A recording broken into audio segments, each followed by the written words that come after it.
Well, hello, everyone, and welcome back to the Curious Coach's Lemonade Stand. The coach is in. I'm your host, Dr. Gena, welcoming you and thanking you for dropping by so that we can squeeze, sip, and savor those juicy lemons into lemonade and do it together with a sense of community. So happy to have you here today. And I'm going to talk about a topic that I get approached about a lot, and it might be because I'm a professional coach, just might be. And that is, questions I get around what exactly is coaching and how does it help? So I thought, let me just roll in with that today. Maybe I can answer a few questions that you have about it and clarify some stuff. So, professional coaching is not therapy, it's not consulting, it's not mentorship. I know that's a wild way to start, but in my experience, human beings are really good at knowing what things are not or picking out what we don't like. This is actually a key part to the way I coach, much better than perhaps getting to what we do want. We can get there faster and easier if we get rid of what it isn't, what we don't want. So, how is coaching different from those things? Well, coaching is really about looking forward. So, it's standing in the present moment, really taking a good look around at where we're standing right now so we fully understand that, so that we can move forward in a more meaningful and sustainable way towards the goals that we set for ourselves. So, coaching and goals very much go hand in hand, and the goals are set by the client. So, in this case, maybe you, my client, my coachee. Now, how is that different from other modalities? So, I want to start by being very clear and saying these other modalities are very helpful, and oftentimes some or even all of them can work in combination with coaching to be more effective and efficient at achieving one's goals. All depends on where you're at and what you need at the moment. But let me go over some of the ways that it's different. So, is it therapy? Not quite. People often think as a professional coach, oh, aren't you like my corporate therapist? No, not really. You can feel, very safe and secure to be vulnerable. And of course, like therapy, it's very much a confidential and protected space. However, unlike therapy, as I said, it really focuses on the present moment and moving forward. Therapy does that. And I'd also add that therapy spends a lot more time unpacking what's happened in the past in order to better understand what brought us to this present moment and moving forward. And I say this as someone who very happily engages with my own therapist as well. So therapy and coaching can actually work hand in hand. And it can really help to say unpack with the therapist and then discuss with your coach. I better understand where I'm at now. And I might even have clarified where I want to go and how I might want to get there. So that's really what coaching is focused on, the present moment and always future forward facing. How is it different from something like consulting? Consulting is about answers, right? When I'm operating as a consultant, people come to me because of, say, experiences or credentials that I have and ways that I can support them by giving them answers to their questions. Very different from coaching. Coaching is about the questions themselves. That is the actual fodder for movement. So I will often tell clients who I know have worked a lot with consultants in the past, because I have actually had a large number of clients who themselves are things like management consultants, that what I'm doing with them is going to be very different from what they do or what they perceive a consultant to have done for them or with them, in that I will ask way more questions and I will answer very few of them. In fact, I often say I might remind you of one of my favorite stories of all time and annoy you by being a little bit like Alice in Wonderland and asking you more questions instead of giving you answers when you ask me questions. And I'll explain in a moment why I do that. Now, how is it different from something like mentorship? I think mentorship is sort of bit more like consulting too, in that it's about offering guidance and perspectives from one's own experience and helping you, take a perhaps easier or faster path to where you want to get to, because I've been through this before and I can help you navigate where it is you want to go. So there's almost like a somewhat paternalistic, I want to say, relationship there. The dynamic is an imbalance of power for sure. Coaching is really partnership, right? If we are driving this car, you're driving, I'm sitting beside you in the front seat, right? I may be helping you navigate. I may be calling out, potential opportunities. You could go straight here. You could turn left here. We might explore what would happen if you make those decisions, but I'm never going to turn the wheel. I'm not the one hitting the gas or the brake. That's you. That's my client, because you're in charge, but I am partnering with you. I'm beside you. Right. So I think that can be really different. Whereas, in these other modalities, person might be kind of behind you or in front of you, maybe even underneath you, pushing you along.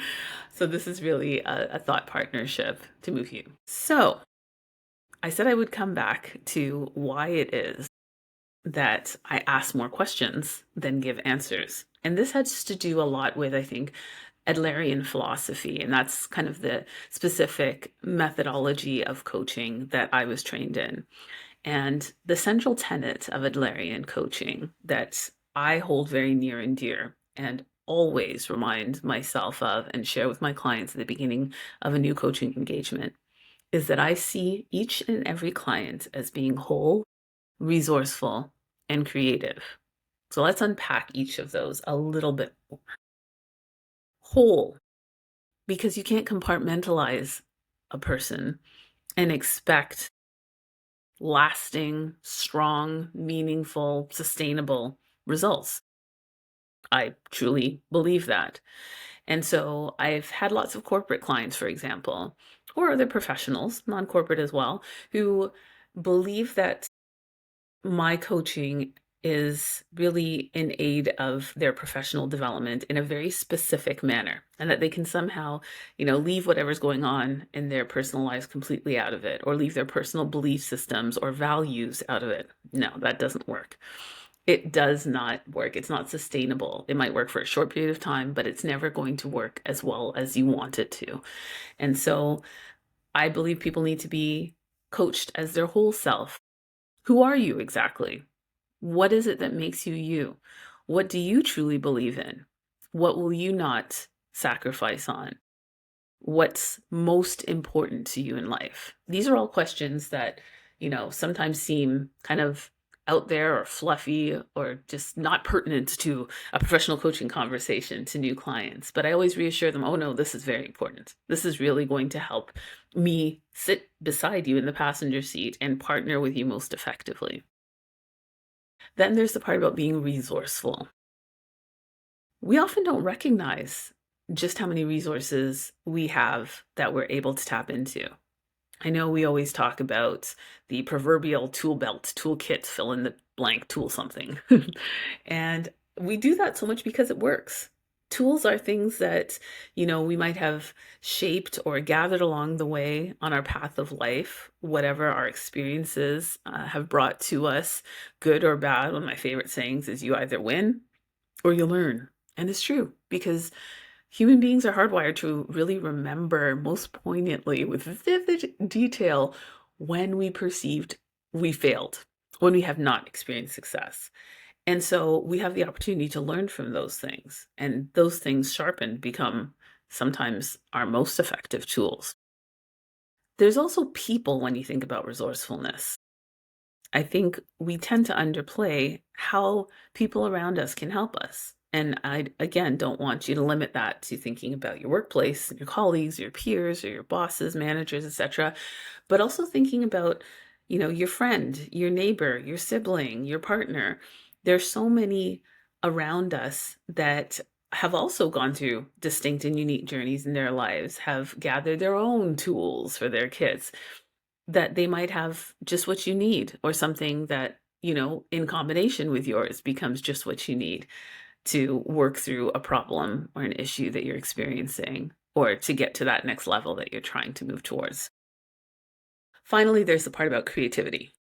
Now, creativity is something that I find people often underplay or don't quite recognize the breadth of the scope of that term. There is a tendency for us to limit our thinking around creativity, which is actually pretty ironic when you think about it. That creativity are, outputs that we can see. So perhaps it's producing physical art, visual art. If you can draw, if you can paint, perhaps you can dance, play an instrument. These are creative things. And sometimes we forget that there are so many other ways to express one's creativity. I have plenty of clients who will say to me, "Oh, but I'm not creative at all. I've just never been that type. I've never been, good at art or a good actor or musician." And I'm like, "Okay, but let's expand the scope of what creativity covers. What did you cook for dinner last night? What route did you take driving into the office today?" There's so many different ways to express creativity. What are you wearing? Right? How do you style your hair? There's just so many things to think about. I'm even using limited examples right now. So my challenge to you, think about 3 ways in which you are creative. 3 ways. And if you have trouble thinking about these 3 ways, I want you to try to keep expanding on your understanding of what creativity is, what it entails. Because I promise you should be able to think of 3 ways in which you are creative. And if you're still not sure, you walk away from this podcast today and think, "I really couldn't think of more than 1 or 2." I invite you to speak to someone that knows you well and ask them, "Do you see anything I do as creative? How do you find me creative?" I'm sure they're gonna help you fill in the blank. Okay? Sometimes our best self-awareness comes from talking to other people. That's actually, I think, a key part of the success of coaching. So we've gone through those 3 things now. Whole, resourceful, creative. So, as a professional coach, I believe that my clients are all of those things. If I honestly believe that, it would be kind of nonsensical for me not to believe that my clients are then in the position to be the best, most well suited to resolving their own issue, to finding the best solution, to elevating to that next level of growth and discerning their best path forward. So, all of that means that, again, I'm in the passenger seat and I'm going to be asking questions rather than giving answers. So, another thing people will say is, "Okay, well, what kind of questions are you asking?" And oftentimes this will come from a perspective of wanting to be more coach like. So, for example, I've taught for many years people leaders how to approach management more as a leader than a boss or a manager, which really means elevating the skills of their actual human resources, the people on their teams. And that's oftentimes the best way to learn about people and to really help them elevate their performance so that you do have high performing teams is to use a coach approach. So when people ask me, "Well, how do you do that exactly?" Do I just ask people a bunch of questions rather than telling them what to do? Well, there's a bit of a fine balance. If you are a people leader, there are times when you have to be directive, right? I often compare it to parenting. There are moments when I can ask, like, "Would you like A or B for dinner today?" There are other times when it's gotta be a certain thing. You've gotta put that seatbelt on because I'm starting the car and we're driving away, and it's just unsafe and illegal for you not to wear a seatbelt. So, when you're a people leader, you have those different kind of moments too. And I think one of the most important first steps is to begin to discern the difference between them. So, when can I open it up, right? And I tend to want to err on the side of asking more questions when you're dealing with adults than being directive, right? So recognizing there are times that thou shalt, there might be a compliance a component of your job, for example. I've worked in finance, I've worked in nuclear energy, I've worked in some places where compliance is pretty damn important. And in those cases, you need to discern, right? However, the people management part, there's often more I guess, space where you can ask questions. So the next, of course, logical question is, well, what kind of questions do I ask? And I've literally led tons of seminars, webinars about how to ask powerful questions. And I've led these at different levels. So sometimes it's for experienced coaches, sometimes it's for beginner coaches, sometimes it's for people who have never been and are not interested in being professional coaches, but rather just want to know how to ask better questions. Maybe it's as a boss, maybe it's as a parent, maybe it's as a good friend and neighbor. And I think the simplest answer to this is asking questions that are always aimed at opening dialogue rather than closing it. So you've probably heard of open-ended questions versus closed-ended questions. So the typical closed-ended question, of course, is a yes or no. If you continuously ask someone questions that they could simply answer with one word, whether it's yes, no, or another word, you're closing the conversation. You're doing the opposite, right? We don't want to funnel. We want to actually open and broaden. So open-ended questions tend to do that. So if you think of the good old W5H, who, what, where, when, why, and how. Who you may use once in a while. So that resource question, for example, who can you ask about this? Who might be a great person to assign this project to? There might be some who questions, right? Not a whole lot, but definitely some. Same with where. Where could you find an opportunity to work on the skill? When is often linked to that too. So who, where, and when you'll use sometimes.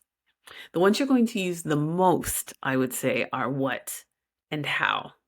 Right? So what would you like to do about that? What makes this very important for you? How do you think you'd like to approach that? Just off the top of my head, a few of what and how questions. So I think they're the greatest bulk of the kinds of questions that you ask when you're focusing on powerful questions that are open-ended and looking to open up dialogue. Now, if you think about the why, this is a tricky one. And this is because of a very specific type of human reaction that often occurs when you ask why, especially in a relationship where there's a power dynamic, where the person asking why has a greater level of power than the person they are asking it to. Why does two things that can be dangerous. So why, first of all, takes people to a past tense. So why did you do it that way? When asked that question, especially in the workplace, especially if it's something that perhaps didn't work out well, an employee will often shut down and or become very defensive. That's the thing about why. It often can unintentionally from the questioner come across as being almost accusatory. Makes people feel like they're on a witness stand and they have to legitimate and validate decisions they made, actions they took. And, as a leader, as a parent, as a coach, et cetera, you may genuinely need to know why they did that. However, there are simple tweaks to how you ask that question that can lead to much more fruitful outcomes of that conversation and continue to build or at least maintain the level of trust in your current relationship with them. So by simply switching that to a what or how question, it lands really differently. So if I ask, why did you decide to do it that way? Think of how you're feeling. Think of how you're preparing yourself to answer that question. Right? And put me in the position of your employer or your coach or your parent, someone who has a hierarchical level of power above you. Now let's switch that. What if I said to you, what made you decide to take that approach? I'm not changing my tone of voice. Think about how it lands differently. Or how would it feel if I said, how did you decide to take that particular approach? I'm still going to get the answer I'm looking for, which is what brought you here. However, I'm doing it in a way that continues to open the conversation, to continue the dialogue, to not erode or chip away at whatever trust there may already be existing between us. Okay, so that's just, one little approach, one little tip or trick that I like to share. So I very much encourage you to try it out. whenever I do teach people about coaching and coaching techniques and tools, I always invite them, try it out tonight with your friend, with your neighbor, with your spouse. Try it out. It doesn't need to be something that is isolated in the workplace. Why? Because we're whole, remember, we're not compartmentalizing. And of course, you're going to only become more comfortable and more confident with what might be a different approach to how you would normally operate the more you try it out and use it in a safe environment. So I think those are some key elements to kind of the fundamentals of coaching that I often get asked by clients or by people who are just curious about coaching in general. There's obviously so much more I could talk about, but I think those basics are helpful just to get your feet wet, and maybe it piques your curiosity to learn a little bit more or to work with a coach. And if that's the case, I'm here for you. So, as always, I want to move to shuffle up a deck of my favorite tarot cards. And this is the part of the lemonade stand where we ground ourselves with a tarot card that I randomly pull from a deck that I love. And what this does is, I think, give us something visual to look at, something to sort of use our whole and resourceful and creative abilities on to make this discussion maybe stick, maybe make even more sense for us. So the deck I'm using today, it is a gorgeous one. It's called the Tarot of the Divine, and it's by Yoshitani. And this one is really cool because it is based on sort of folklore stories, fairy tales from around the world. And if you know me, you know I'm huge on diversity and equity and inclusion, and it makes a lot of sense to my mind to have such an aligned deck, something that draws upon a world, a plethora, literally, of experiences and of wonderful stories, because human beings, we need these stories to help us explain our realities. So let's shuffle it up. We've been talking a lot today about coaching. So you can see I'm shuffling it up. It's going to be a random card I have not pre-picked. Oh, got one coming out. And an interesting card it is.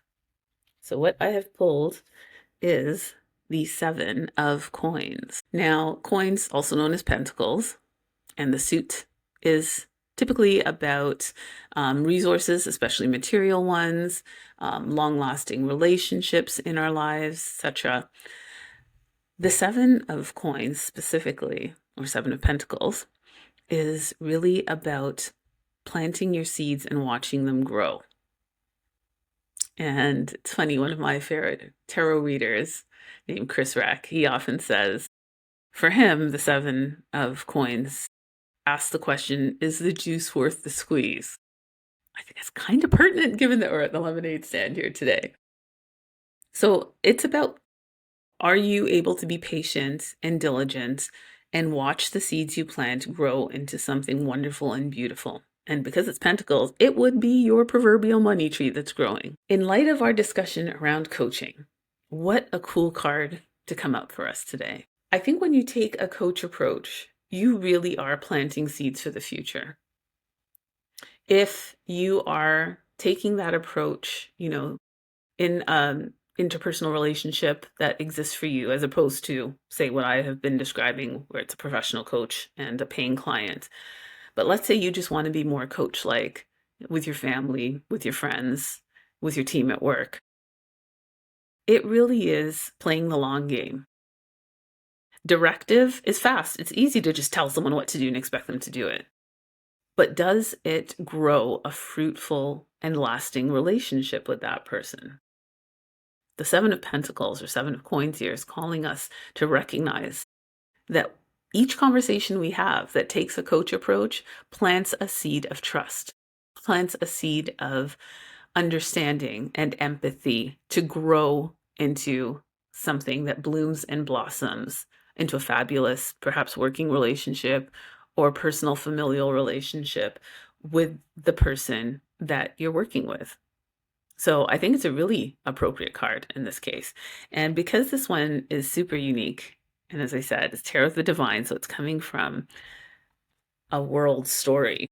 I'm going to actually pull out the book here, as these are such fancy cards. I have explanations in this book, and they're nice and short, these ones, so I'm happy to share this with you.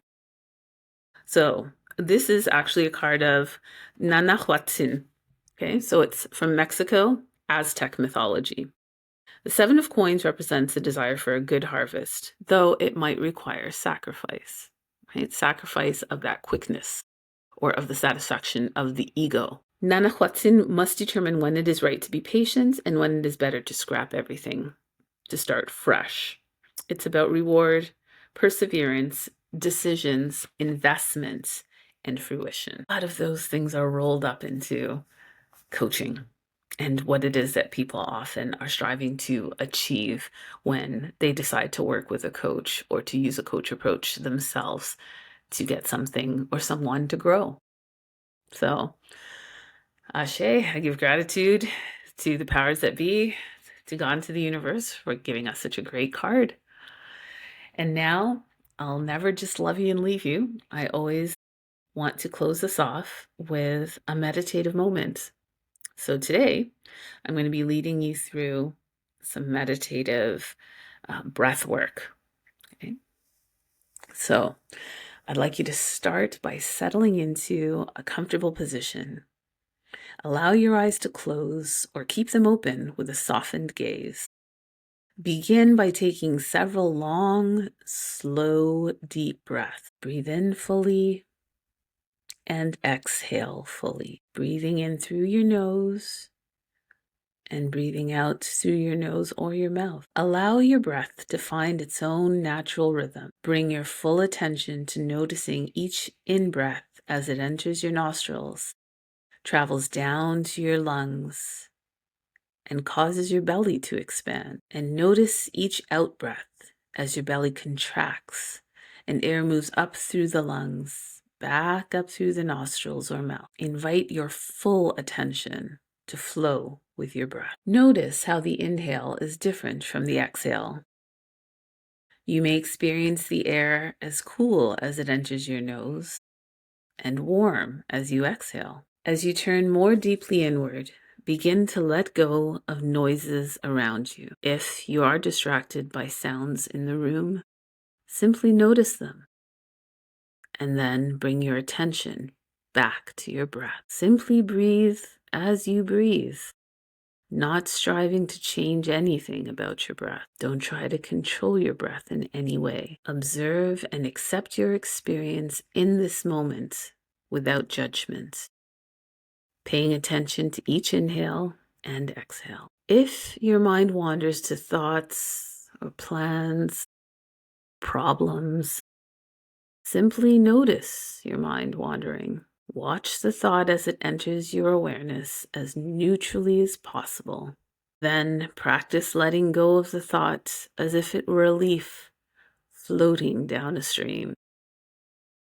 In your mind, place each thought that arises on a leaf and watch as it floats out of sight down the stream. Then bring your attention back to your breath. Your breath is an anchor you can return to over and over again when you become distracted by thoughts. Notice when your mind has wandered. Observe the types of thoughts that hook or distract you. Noticing is the richest part of learning. With this knowledge, you can strengthen your ability to detach from thoughts and mindfully focus your awareness back on the qualities of your breath. Practice coming home to the breath with your full attention, watching the gentle rise of your stomach on the in-breath and the relaxing letting go on the out-breath. Allow yourself to be completely with your breath as it flows in and out. You might become distracted by pain or discomfort in the body, or twitching or itching sensations that draw your attention away from the breath. You may also notice feelings arising, perhaps sadness or happiness, frustration or contentment. Acknowledge whatever comes up, including thoughts or stories about your experience. Simply notice where your mind went without judging it, pushing it away, clinging to it, or wishing it were different. And simply refocus your mind and guide your attention back to your breath. Breathe in and breathe out. Follow the air all the way in and all the way out. Mindfully be present moment by moment with your breath. If your mind wanders away from your breath, just notice without judging it. Be it a thought, emotion, or sensation that hooks your attention, and gently guide your awareness back to your breathing. As this practice comes to an end, slowly allow your attention to expand and notice your entire body, and then beyond your body to the room you are in. When you're ready, open your eyes and come back fully alert and awake. The breath is always with you as a refocusing tool to bring you back to the present moment. Set your intention to use this practice throughout your day to help cultivate and strengthen attention. Thank you for joining me for that mindful moment. And again, for stopping by the Curious Coach's Lemonade Stand. I hope that you got something from today's session, and looking forward to seeing you here for the next episode. Till then, be well and sip, squeeze, and savor, always with style.